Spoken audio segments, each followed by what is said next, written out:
For the next 10 days, I'm going to be giving you a harsh truth about life that I wish I was told earlier. And day one's truth is the life that you dream of is on the other side of a few simple but difficult conversations that you're avoiding because you're too afraid to have them. Whenever I feel anxious about something, the first place that I go is what is the conversation? What is the phone call? What is the email? What is the block of work that I'm avoiding or putting off? Because the magic is hiding in the work that you're avoiding.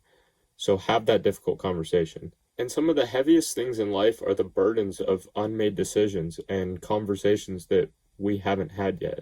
Because that's why I think that a lot of people are so stressed out nowadays, because we have these decisions to make and we're just simply not making them. A lot of the decisions that we make are based around the conversations that we need to have and we're avoiding because we try and make decisions to work around those conversations because they might be difficult or uncomfortable conversations, but we need to have them. And so it just comes down to commitment. And commitment can be defined as simply just eliminating all other alternatives. For me, I fully committed to YouTube because I eliminated every other alternative route for myself. I have no other options. And I think that the shorter the time between when you want to change something and when you do change it is really important for a lot of people. And ultimately making the decision of eliminating all other alternatives is when it becomes a full commitment for yourself. So you might be wondering why these unmade decisions are so heavy and stressful.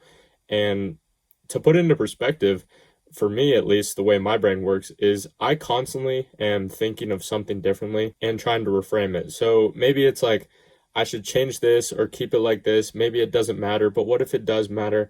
But most of the time, it honestly just boils down to the fact that all of those things don't matter. And it just boils down to the fact that I'm afraid of something and I have to figure out what that thing is and attack it head on. And what's even crazier is the thing that I'm usually afraid of is someone else's judgment that's holding me back from making that particular decision.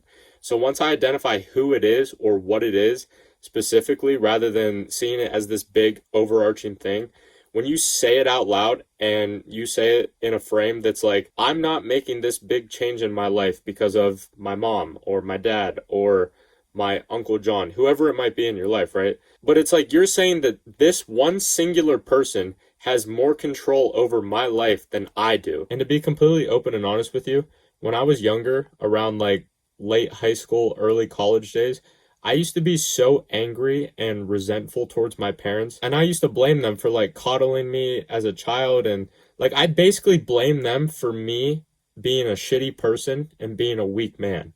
Think about that. And it was only when I realized that I was giving them all the power, and the ones that I was the most angry at were the ones that were in the most control of my life.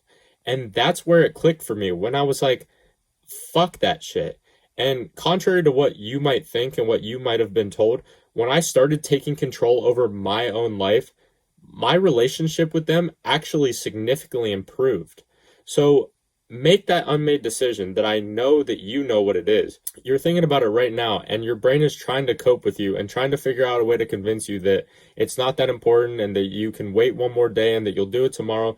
But I promise you that there's this thing called anxiety cost, where every second that you spend thinking about that unmade decision, you could have gotten that second back in your life if you had just made the fucking decision when you thought about it.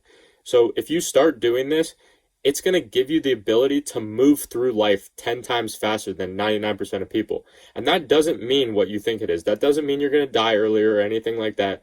But it means that when people make decisions and they put it off to the end of the day or the end of the week, that's how most people live. And so if you have 10 important decisions to make and one person makes one per week and you make one per day, in just over a week, you're going to accomplish what they do in like 3 months. Now, by the end of the week, your mind has already moved on to other shit that you need to work on, and you're progressing so much faster and faster and faster. That's how you see these young guys who are already so successful so early into their business careers. Because from a young age, what takes another person a month to make a certain decision, they make in an hour. So then instead of 5xing or 10xing results from their competition, that's when you start getting into the 25x, 50x, 100x, 1000xing the results of your competition, and you're able to progress through your career or your business or your life so much faster. And just to remind you again, like 90% of your competition is probably overweight right now, probably on the verge of a divorce, and probably has less than $1,000 in your bank account. Like that's the majority of your competition. But then once you get up into the top 10, 5, 1% competition of men, that's where the competition actually begins. So if you're not beating at least all of those previous guys that I mentioned, then you really need to look in the mirror and start making some of these unmade decisions that I know that you need to make and that I know that you know what they are. But if you really think about it, if you regress fear down to its most basic level, it's death. And death is the greatest motivator, in my opinion.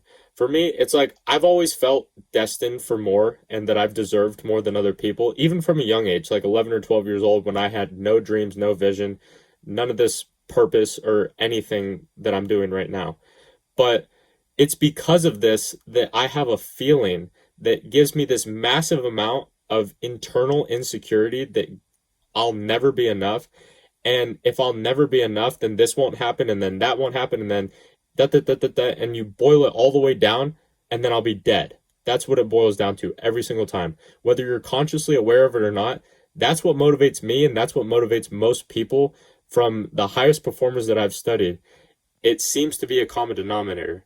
So make that unmade decision, have that conversation, respond to that email, make that phone call, whatever it might be, and use that fear behind you of death to propel you to the next level of your life, and your future self will thank you for it.